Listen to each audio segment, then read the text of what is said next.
Hello and welcome to Season 13, Episode 7 of Unlimited Opinions. I'm Adam Bishop. I'm Mark Bishop. We are, of course, reading Plato's Republic, the translation by Desmond Lee, this time discussing Book 6, in which he talks more about what is required of a philosopher, what it means to be a philosopher, ruler. What do you think of this section? He wasn't going into eugenics and a lot of his other less good ideas. I rather enjoyed this section. I don't know what you thought. Really, what did you enjoy about it? I just enjoyed his setup of what it means to be, a philosopher and everything like that. I thought it was good. I thought it was well reasoned. Yeah, I guess it's all right. Yeah, I mean, I'm just not a fan. But yeah, it wasn't as bad as when he's trying to censor everybody and control everything. But there's still some of that in here, if I remember correctly. A little bit, yeah. It's been a couple days since I read it. And I'm just, he's becoming a chore. Oh, no. That's always a good sign. It's usually when I get resentful. Right. But he's kind of building on what we talked about last time, which, if I remember, you actually kind of enjoyed that section, talking about what it means to have an opinion or to have to know the truth about something and things like that. And he says, well, what does it mean to know the truth, to love the truth, to be a philosopher in that regard? Yes. That's sort of where we start the discussion today. I enjoyed it. You said you weren't as opposed to that section as you were. I think that's more accurate. That is correct. But you really like this section. I mean, I thought it was fine. I thought it was good. Yeah, it was fine. I thought it was correct in the most part. Yes. Yeah, that's good. Okay. Good. It kind of follows this similar theme where he's got these lackeys that are just agreeing with him too. Right. So it's I don't know why I'm disappointed. I mean, I know that's what the premise is. But I wish, it would have been more interesting to me if it was a little bit more, back and forth. But that would lengthen the book by like double it, I guess. And then it'd be fighting or fisticuffs. Yes, that's right. But he starts out, he says, well, we can see what a philosopher is and what he is not, broadly speaking, right? Someone who pursues the truth. They're not ignorant. They're not pursuing opinion. They're interested in what the truth is. He says, well, clearly that is the best person to have rule. Someone who's interested in what the truth is, knows what the truth is, wants to always pursue that.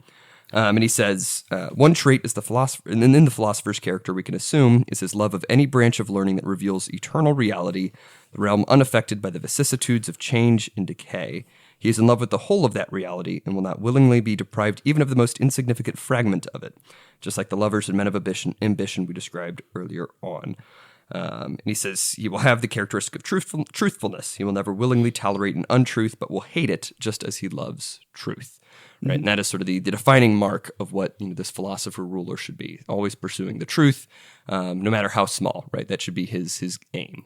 Anything that participates in sort of the eternal truth, that is what he is interested in. Yeah, and he goes through each of I think there's 7 or maybe 8 kind of characteristics, 8 maybe characteristics that he says the true philosopher would have, And I think it's a good summary. Like if you're gonna if a young person was gonna ask you what makes a man a good man, it's those characteristics that he describes in the first 4 pages of this section, which he basically says good memory, readiness to learn, breadth of vision and grace, a friend of the truth, justice, courage, and self-control. I mean, I think that's. If you can go down a long path with each one of them, and I think it's really accurate values. If you can combine all those into one person, then you do have a good leader. So I agree with what he's saying there. I don't know that has to be a philosopher, but I think it's just a person of good character and a good leader. Right. I think that goes back to what he's, again, looking at this in terms of like the analogy of all the different sort of aspects of the soul and things like that. Those are the virtues he identifies earlier, right? The courage, the harmony between all the parts, the self-control, everything like that. So he's kind of tying it back into what he said earlier. This is sort of what also just shapes an individual person to be a good person, to be a good philosopher or a good ruler and things like that. Yes. So I agreed. I agreed with pretty much everything you said there. I thought that was a good summary of, things you should strive to be. I did enjoy the I think it's the next section, which is why are all philosophers jerks? I thought you might. That's what I was kind of thinking when I said you might enjoy this section. Because the heading that the editor gives to this is the prejudice against philosophy and the corruption of the philosophic nature in contemporary society. Yeah. Which is exactly what you say. Why do philosophers suck? Why does everybody hate philosophers? Well, and of course his answer is, well, because the society has created them. Our society, which is flawed, has created flawed philosophers. They aren't really truly philosophers because they don't really care about the truth. And if they have these good characteristics, some of these good characteristics, intelligence and basically natural born leaders, and they're corrupted, early in youth and by the educational system and the incentives that his society, places upon them. So then they care so much about the acclaim and about people's praise, and they get used to it, and they become self-absorbed. Even if they're really smart and really strong thinkers, they get corrupted, right? And so they don't care about what is true and what is just. So there's certain truth to that, I guess.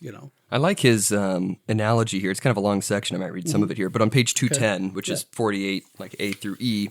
But he says, suppose the following to be the state of affairs on board a ship or ships. The captain is larger and stronger than any of the crew, but a bit deaf and short-sighted, and similarly limited in seamanship.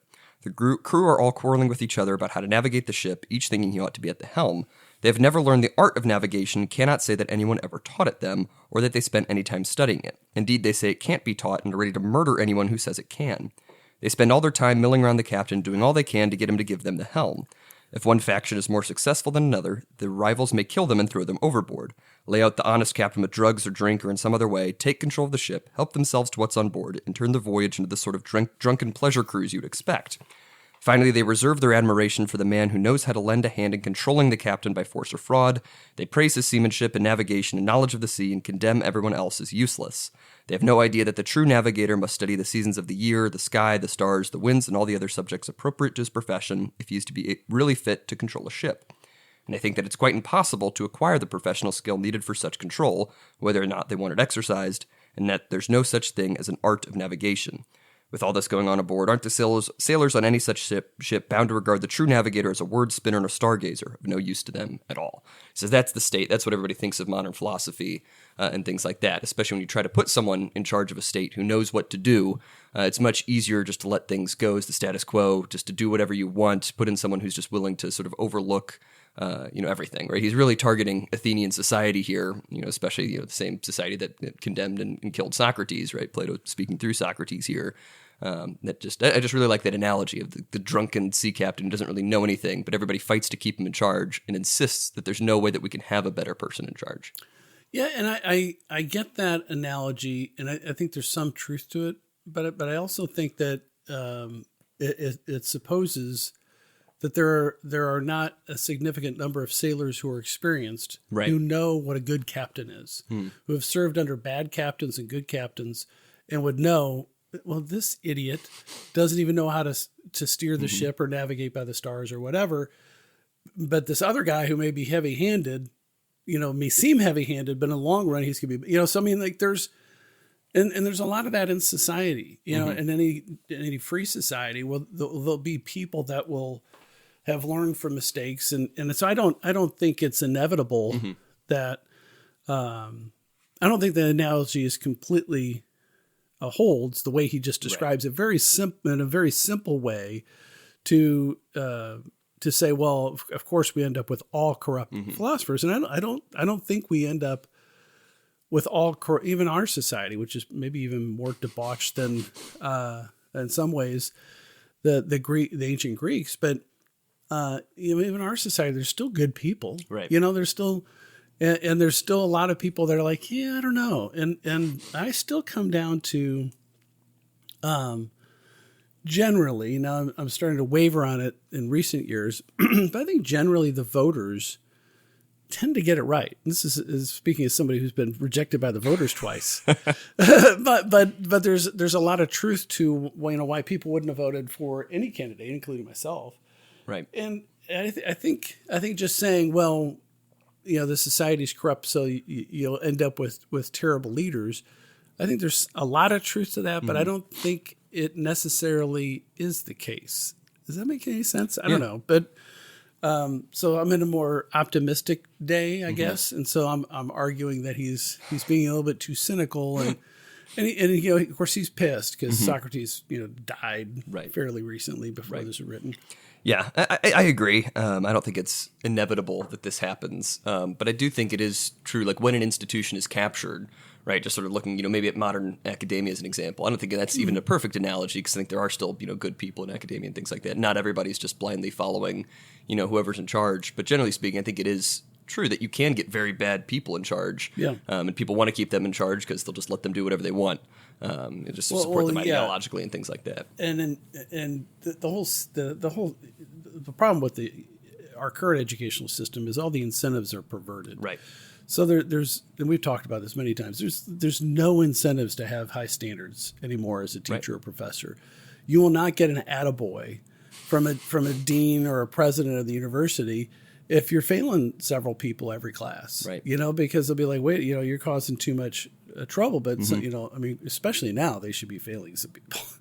Or I should say, we should be failing some people. But it's just, there's just structurally. Now, of course, how did it get there? A lot of it is people who really cared thought, well, I'll just teach my class. I'll teach my class well, and they can go crazy with everything else. Right. And of course, that destroys everything. It's that kind of cowardly attitude, but understandable. You know, you got to make a living, and you know, at some point, you got to decide if you're going to take on the fight and be the perceived to be the villain, or thought to be the villain, by sticking up for what you believe is right over the long term when you're not going to benefit from it personally. But so I think, you know, I like his criticisms of a lot of philosophers because I think it's true, you know, that you know, these public intellectuals, which is what we'd call them, I think, because I mean, like their philosophers were like street philosophers, you know, like they had these schools of thought. Like I view them very similar to like these think tanks or these online magazines or these NGOs or whatever. Like, you know, you think of people that, well, some of them you might like, and some of you might not like, you know, like the Bulwark. I don't know. I guess people read that, or and that's that. Well, you know, one of the guys that created that wasn't the Bulwark, Jonah Goldberg, and Bill Kristol, or are they the Dispatch? Oh, I'm not sure. Or they both. There's two of them that were formed at the same time, and I used to think that both Bill Kristol and Jonah Goldberg were brilliant thinkers and writers. I really, and Jonah Goldberg especially was a talented, I thought somewhat funny writer, and now he's just mean. Yeah, just weird. Yeah. But anyway, so I see the parallels to the modern society that he's describing in these so-called philosophers of his age. I don't know if you make those. No, I agree, and I think it's especially clear because he points out the sophists in particular. This is on like page 214 for us, but section 492. Then 493, he says, all those individuals who make their living by teaching and whom the public call sophists and envy for their skill, in fact, teach nothing but the conventional views held and expressed by the mass of the people whom they meet. And this they call a science. Yeah. Right? Just teaching them, you know, kind of the stereotypical, just teach them how to argue well, how to come up with an argument, even if they don't believe it, if they don't believe it's true. And generally, when they are espousing anything, it's just what is sort of commonly held by everybody, right? We're teaching the science of what everybody just believes, so that everybody just sort of looks at us favorably. He says, well, that's not philosophy at all, right? That's just trying to garner public support so you can get into office or whatever is your goal there to make money. You're not pursuing the truth, right? You're not pursuing anything higher. You're not a true philosopher. Yeah. And I think that's what a lot, like you said, there's a lot of very talented people out there, you know, who have become just kind of warped, who just write for, you know, whatever will make them, you know, the most money or things like that, or they're very ideologically driven and just narrowed into one topic that they hate, you know, for the rest of their lives, and that's all they do. And it's like, okay, well, are you really doing what you were doing, you know, 20 years ago, or, you know, maybe were you ever actually pursuing something good, pursuing something true? Yeah, and he goes on to he really has. I think part of my problem with him, even though I'm a cynic, is that I think he's too cynical about what he calls the common people. Right? Don't you think he gives nobody the grace to be better than what he thinks they are? Like in 2:16, I had underlined the same passage that you just said, but he has this exchange. He says, so philosophy is impossible among the common people, quite impossible. And the common people must disapprove of philosophers, inevitably. So will all individuals who mix with the crowd and want to be popular with it, that is obvious. So it's like any popular person is just going with the crowd. And I don't think, there's a lot, I just feel like, maybe he had bad experiences within his society at the time. But if they're similar to people we know, a lot of the common people, of course, sometimes they get down on them, but a lot of the common people are pretty smart about right and wrong, and some deeper philosophical or challenging views, I think when you think of really poor, functionally illiterate people, they're some of the most generous people in the world.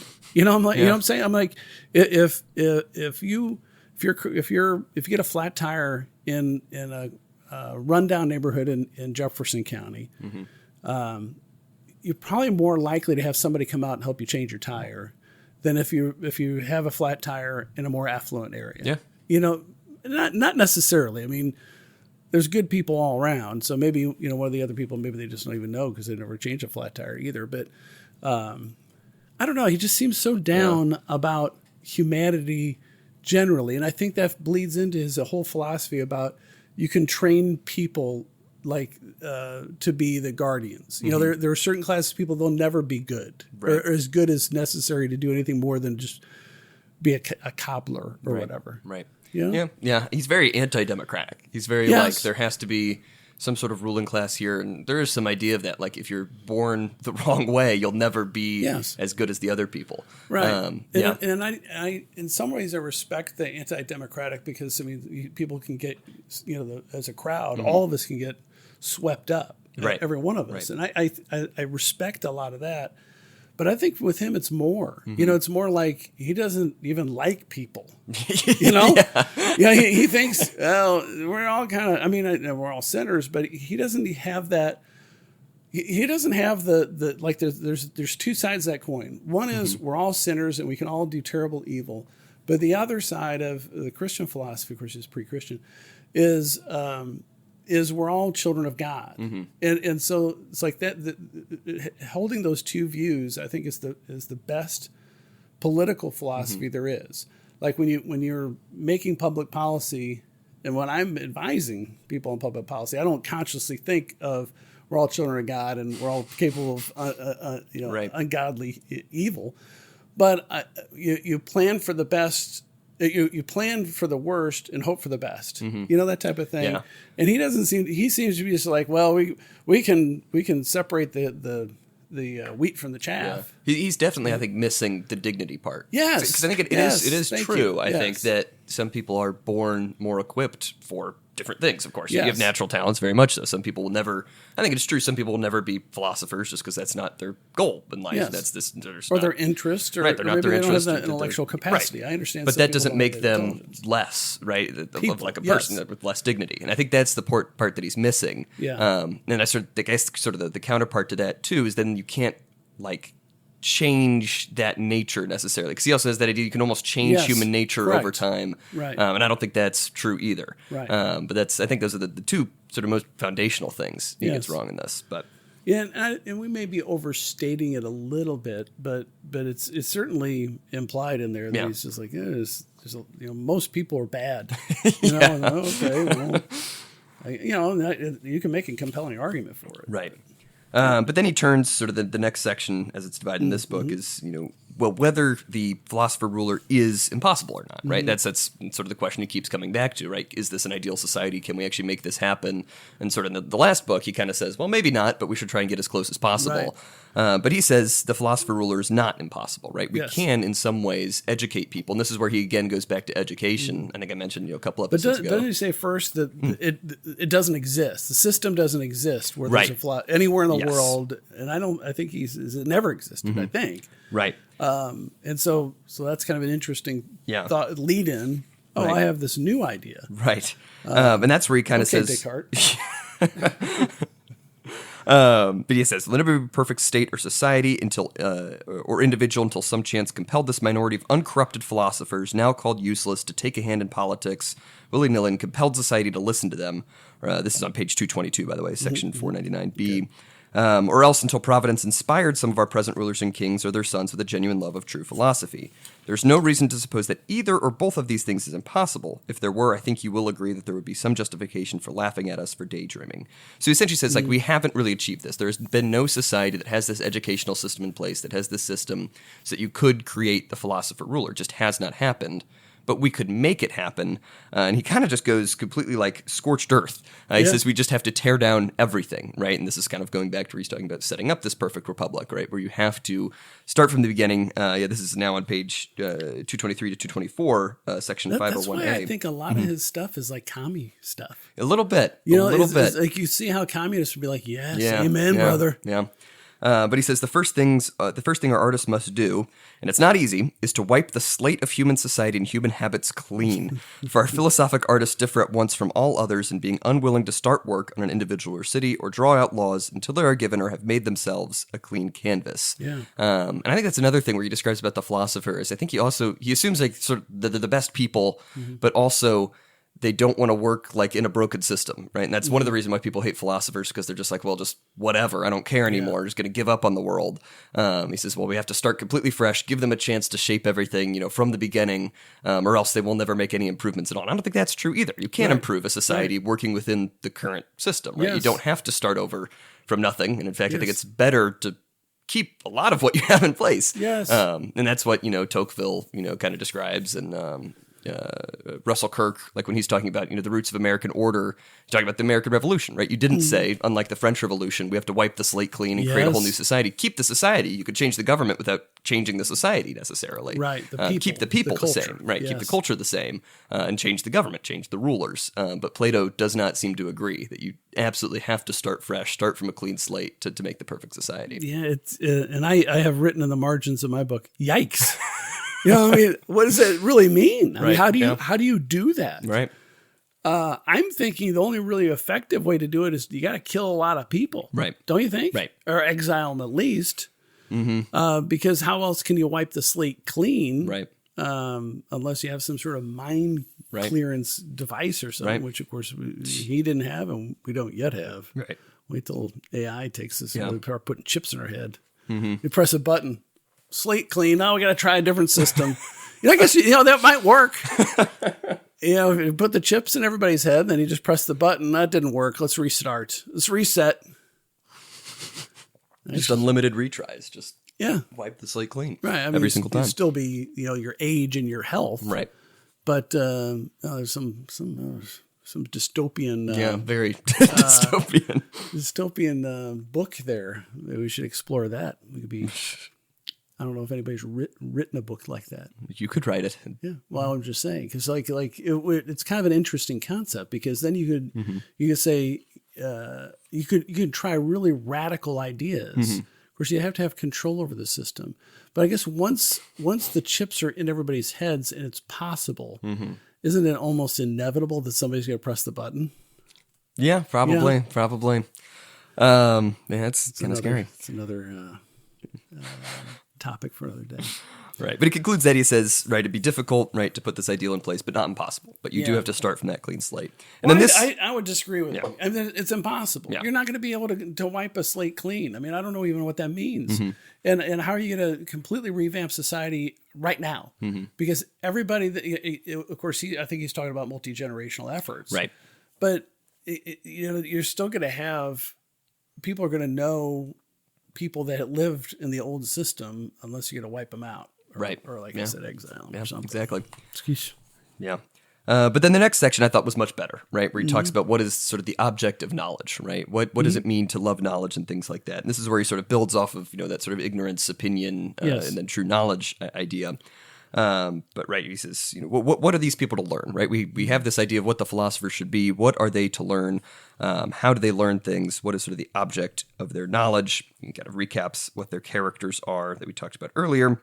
Right, but he says, we distinguished 3 elements in the mind, and then we went on to deal with justice, self-control, courage, and wisdom. Right, going back to that idea.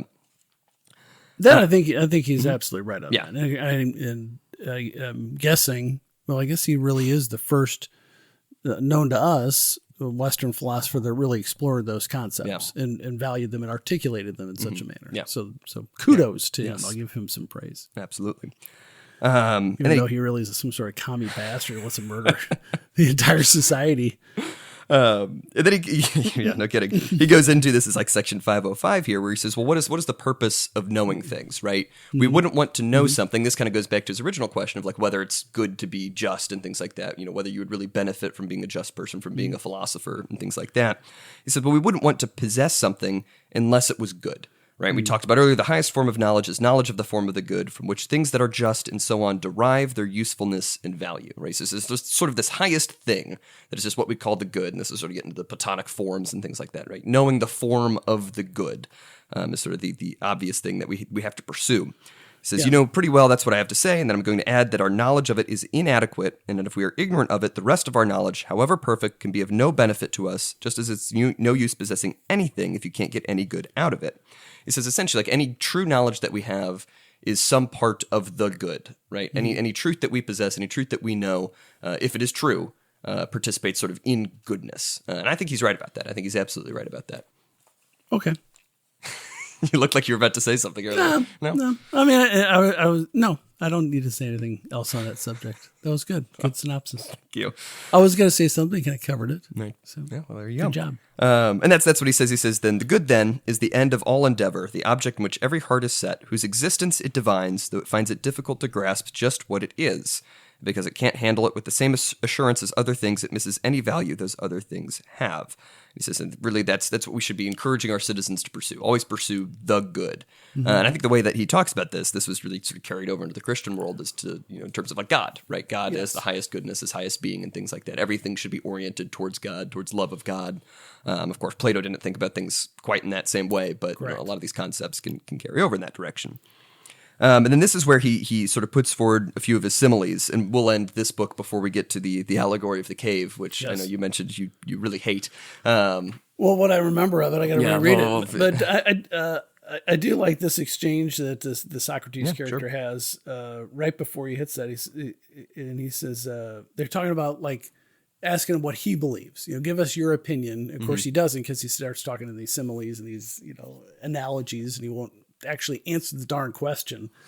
But he says he has no right to talk as if he knew. Like you say, well, I don't really know. Yeah. So I don't want to say. And he's like, well, wait a second. He says he has no right to talk as if he knew, but he should be prepared to say what it is he thinks. And I wrote on there, yes. I mean, that's right. That's part of the, and it's interesting that they keep coming back to that, because his interlocutors keep accusing him of not giving a straight answer. He's only asking questions, which I think is kind of funny, because clearly that's what his character Socrates is doing throughout this book, and he's not actually just stating anything. He's using this dialogue, and of course it's what everything that Plato wrote did. But it's interesting that Plato also in the dialogue describes the difference between opinion and knowledge and everything like that, where he keeps going back to this idea, and he is also addressing this idea, but not like addressing it for himself. Correct. Right? He's saying, well, I'm never going to say what I really think or what I really know. I'm just going to keep putting forward these similes and things like that. But here's sort of the criteria for what knowledge is, without actually talking about what he himself knows. And I found that even more frustrating in my youth. Right. Because it's like, just say it. Why are we reading 500 pages when you could say it in 10? But of course, I know that, and that was the younger me. Sometimes it's better. And it's better to learn it through a different than just being force-fed the conclusions. Right. I get that, but it is frustrating though. But I like that Plato points out the frustration that his audience is going to have with this book. Yeah, exactly. It's funny. But he gives this simile of the sun, and essentially what he says is, well, when we see things, right, there's something that we need beyond just our eyes, right? Our eyes are what give us the ability to see, but if it's completely dark, we can have no sight, right? There's no sight, even if our eyes are working perfectly fine. And he says essentially that's how it is for the good and for knowledge, right?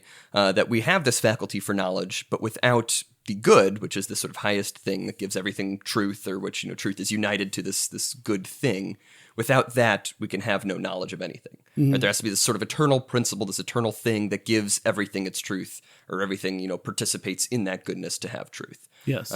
Which I think is a neat simile. And I think there is some truth to that, that for something to be true, it has to be true, sort of capital T true, eternally. Right? If it's not, if it's this fleeting thing, this sort of just illusion, well, then it's not really truth. Okay. Yeah. Yeah. Yeah. Yeah. Yeah. Okay. You don't have any thoughts on that? No, not really. I mean, that's a good summary of this analogy that he uses. Right. Where he's making this point that it's knowable, it's intelligible, because there is something that exists there. Right. And then the philosophical study of things that you can know are similar to getting better sunlight on something you're looking at. Right. So I think the analogy works. Right. Yeah. And of course, it's more fully realized in Christianity, right? The Yes. prologue of John. In the beginning was the Word, and the Word was with God, and the Word was God, and the Word was the light, and everything like that. I still don't understand any of that. Yeah, it's a very similar concept, I think, to what Plato's saying. Yeah, I mean, I understand what people say about what that is. I still I don't even understand.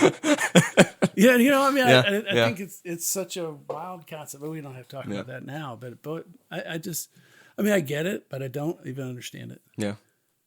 Yeah. Yeah. I think it's very hard to understand. That's for sure. Yes. But yeah, he says, just to sort of summarize here, this is on 234 for us, but section... I'm at 239. Where are you? 239. Well, we haven't talked about the divided line yet. We were talking about the that's sun. right, Yes.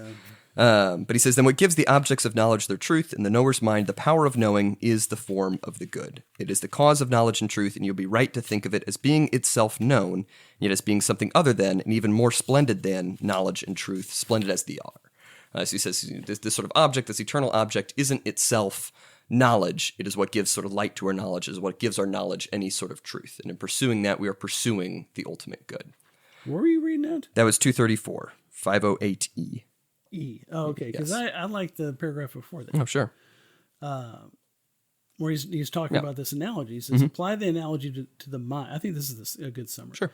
Apply the analogy to the mind. When the mind's eye is fixed on objects illuminated by truth and reality, it understands and knows them, and its possession of intelligence is evident.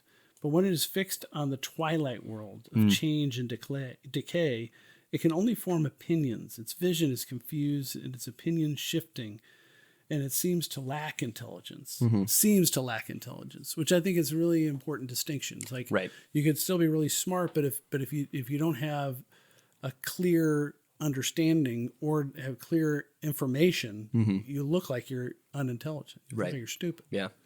And then he moves on, sort of building on that. Then he turns to the divided line analogy, or sort of model, I guess. Yes. And this is where I think the editor was very helpful here. That little chart at the bottom of 236, where he separates, knowledge and opinion. And in knowledge, there are two different categories. There's intelligence and mathematical reasoning, and they both sort of deal with the forms and deal with the intelligible realm.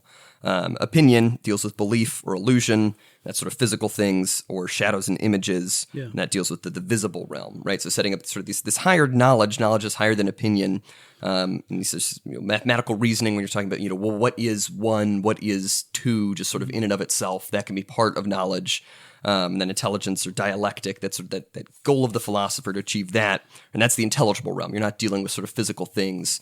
But opinion, sort of this lower knowledge, belief about these physical things, or illusion, right? Just wrong belief, right? These shadows and images, right? Sort of just dividing those, I thought was a really good sort of model for how to separate out types of knowledge, and very much plays into your idea that, opinions can be wrong.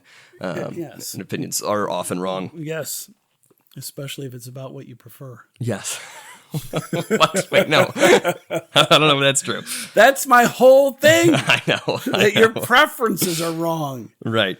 Oh, no, it can't be wrong. It's my opinion. Yeah, you're wrong. You're wrong to like that. Right. You're wrong to prefer that. Right. You can't say that. I just did. And then he has like at the end of middle of 240, at the end of that section. Right. I like this. What do I want to say here? I just thought it was like a description of essentially of logic. He says, you have understood me very well, I said, which is Socrates. So please take it that there are, corresponding to our 4 sections of the line, these 4 states of mind: to the top section, intelligence; to the second, reason; the third, belief; and to the last, illusion. And you may arrange them in a scale and assume that they have degrees of clarity corresponding to the degree of truth possessed by their subject matter. And I think that is really a description of how you're supposed to be using logic and reasoning. You know, the first is intelligence, where you know the facts and it's confirmed. And the second is just reason. Like you may be able to figure it out, but you don't know it. Right. You know, like, and then below that is just belief, which is really your opinion. Could be right, could be wrong, but you can't prove it. You can't completely reason it out. You don't have the facts and everything at your fingertips to be able to know it. And then last is illusion, which is really illusory, or it has really little value. And may most likely be wrong, I guess, because it's false information or whatever. Yeah, I think it's also interesting thinking about this, like in terms of, goodness, like actually existing, right? And like the more knowledge you have, or the closer to knowledge you have, the more you're like participating in being, right? So I think it's very helpful, right? The words he uses, right? Where illusion isn't really anything at all. Right, it's not even that you're seeing something that's there. You're seeing something that's not there. Yes. Right, you're seeing sort of the absence of a thing, or sort of distortions of a thing. So you're not actually like participating in goodness. You're not participating in being at all. Yeah. Belief is a little bit more, where you could be true, you could be wrong. Right. You don't know. You're not using your reason. Reason takes that a step up, and then finally the full knowledge, like it is a full thing. It is, you're pursuing the goodness in the greatest way possible. Yeah, and I think that's true. Yeah, like of all of us. And then as a society, I think it's very hard to be a really good person, a good productive person if you're not hitting that top mark a lot. Yeah. Yeah. Because if you're just muddling through and you're not even applying your reason to things, it's just like you're living in like a fog almost. Yeah. And I think a lot of people kind of lazily fall into that. Or, like especially political stuff, people who just jump to conclusions and don't think things through or question anything. I think it ends up being, a problem for them. And I think it affects your morality. Do you think? Yeah, I agree. I agree. I mean, that's sort of the Christian insight there, that if God sort of is ultimate being and ultimate goodness, right? If you're not pursuing that, you are participating less in goodness. Yeah, you're becoming less in some way. You're not pursuing something that is. You're pursuing something illusory, which is what sin is. It's nothing. It's the absence of good, right? Evil is the absence of good rather than something in and of itself. Yeah, I don't know if I completely agree with that. Really? Yeah. Really? Yeah. It's kind of a foundational thing in Christianity. Yeah, I think true evil is more than just absence of good. What do you mean? I think there's a power to it. How so? A destructive power. So like a power wielded by someone or something? Or like it is an existing thing itself, the power? That it has an effect. Yeah. Oh, I agree. I agree it has an effect. I don't think it's just an absence of good. I think it goes into negative territory. I think there is negative territory. Isn't that just an absence? No. It'd be opposite, I guess. Opposite of good. It'd be like, it'd be like, like a battery or a magnet. I'm sorry. A magnet has a pole, but then when you turn them around, it has that push away force. It's a negative. I've never bought into evil is just the absence of good. I think banality is the absence of good, So I guess my question would be, did God create that opposite? Yeah, that's another discussion. Yeah. I think it's related. I think you have to answer that if you believe. I have to answer that? I think you do. Did God create evil? Well, if evil exists, he had to have created it. Well, that's the exact reason. We said everything is good, right? That's scripture. Everything he created was good. Yes. So then, if there's something that exists that is evil, he could not have created it. You don't think the sub-creators could create evil? You cannot create anything that does not already exist, or that does not participate in reality. Yeah, I don't know. We have to have that discussion for another day. I haven't really thought it all the way through. I mean, I understand everything you're saying, but I just something about the concept of saying that evil is just the absence of good isn't strong enough for me. Well, there's sort of a more nuanced take on it from Aquinas. I was just writing about this earlier in a paper I'm working on, where he sort of divides, there is a way for something to exist without, existing physically. Right? I think this is very true. He sort of divides being, right? Ens is the Latin word for being. Ens naturae, being of nature, and ens rationis, being of reason, right? And so in the sense that you can talk about a being of nature, right? This blanket is a being of nature. It physically exists. My sort of idea of the blanket is a being of mind, right? My conception of what the blanket looks like. If I close my eyes and think of the blanket, right, that is something that exists in my mind without physically existing, right? And it doesn't need I don't need to be seeing that blanket to have this idea of what the blanket is. And he talks about that in terms of evil, right? Where he says evil, we can talk about it as a concept. He also talks about it in terms of blindness, right? He says, well, blindness exists, but blindness isn't in the eye. Blindness is not in the being of nature. It is the lack. The lack exists, but the thing itself doesn't, right? It's the lack of the faculty of the eye. In the same way, then we talk about evil. Evil as a concept exists, and it informs us, and even says that we can think about us doing things, right, having that effect on us. We can either think about it in terms of the absence of good, or we can think about it as a concept itself. And in that way, this being of reason, this ens rationis, does exist, and it participates in reality. It's ultimately, founded on physical reality, right? The physical reality has to kind of come first and inform that. And it's that lack, that non-existence, that lack of good that informs our concept. But being does influence us and has that effect on us as this being of reason. Well, okay. But does evil exist in the world? I think people can do evil things. So it exists in the world. What do you mean by it? What do you mean by evil? Well, what do you mean by evil? Evil as a being itself? No. Well, it's not a separate being. Exactly. It is a state. Yeah. You can choose to do evil. You can choose to be an evil person, I think. Yes. But evil itself, as this thing that you are choosing to do, is a lack. It is not a thing that exists. No. You're choosing not to do good. No, because it's an affirmative choice to do bad. Exactly. It's an ens rationis. You are choosing to follow this idea of evil. Yeah, but it's not a lack of goodness. It's more than a lack. I don't think that's true. Yeah, I think it's when you deal with evil people, it's not just I'm not going to do good today. Right. It's a choice to do horrific things, and so I just cannot almost emotionally accept the terms saying that evil is just a lack of good. Because to me, that just means like somebody taking a nap. That's just lack of good. It's just, it's unconscious. Yeah. But evil deeds and people who choose evil, and I hate to say that there are evil people, but boy, some people are really trying hard. Yeah. It's more to me than they're choosing not to be good. No, they're Well, I think that's what Aquinas says, right? Sort of metaphysically speaking, sort of ontologically speaking, just about being, what exists. I think he says, well, being or evil itself does not exist as a being. People choose to do evil. People can be evil in the sense that they're choosing.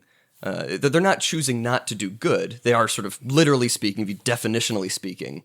But when they are sinning, when they are killing people, they are choosing evil, very much so. He says that's motivating actions, right? That they are choosing something. Yes. But that something is not a being of nature. It's this being of reason. Well, yeah, I don't think there's like some blob Right. that has the name tag evil on it. Right? Yeah. But evil acts are not just the absence of good. Yeah, then I think we agree. Okay, then what have we been talking about for the last 15 minutes? We're talking about if evil exists. Because I say, no, literally, evil does not exist as a being of nature. It is not something that exists. It is the lack of goodness. Evil as a... You keep saying that. You keep saying it's a lack of goodness. Yes. It is not just that. So that's... I agree with the first part of what you said, but then when you say, well, evil is a lack of goodness, it's more than that. What do you mean? I've already articulated it, but I agree that it's not a separate being. Yes. Like there's not some dude that's evil, that this thing is evil. But I think evil acts are worse than just, it's not a vacuum. It's a negative energy.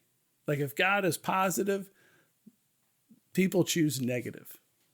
Okay. I think maybe we'll let this discussion end because I have a lot of other things I want to say to that, because that implies there's a negative God out there that they're choosing. That if God is this positive good, then there's this negative evil. Then it is an existing thing that is called evil with the name tag on it. No, it doesn't have to have a name. But if they're more than rejecting God. They're not just saying, I don't like God. They're trying to destroy good things. Yeah. And that's more than, I just don't like God. It's not an absence of good. It's the presence of evil. Mm-hmm. I don't think there is a greater evil than rejecting God. I think that is what evil is. Oh, I think I disagree. Well, I think that is what evil actions are. They're all rejecting God. Yes, they're rejecting goodness. But some evil is that plus. There is a plus on that. Well, we have that discussion. All right. With a different Christian philosophy podcast. Sure. All right. Well, unless you have any other final thoughts. No, other than you're wrong. Okay. Well, you can, of course, follow us on Twitter at ULMTD Opinions. This has been Season 13, Episode 7 of Unlimited Opinions. I've been Adam Bishop. I'm still Mark Bishop, and I'm considering, because I named the next book. Yeah, that's right. And I just read the introduction, I guess, again, for a book that I've been threatening to choose several times. Oh, no. What book? Rules for Radicals.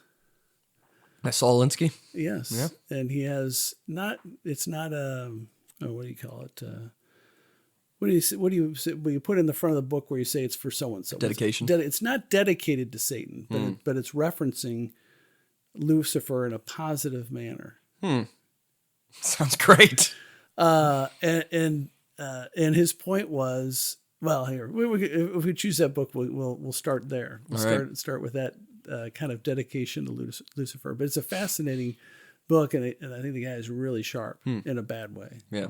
Interesting. All right. Well, that's something to consider for the future. We don't have to, but let's talk about it. All right.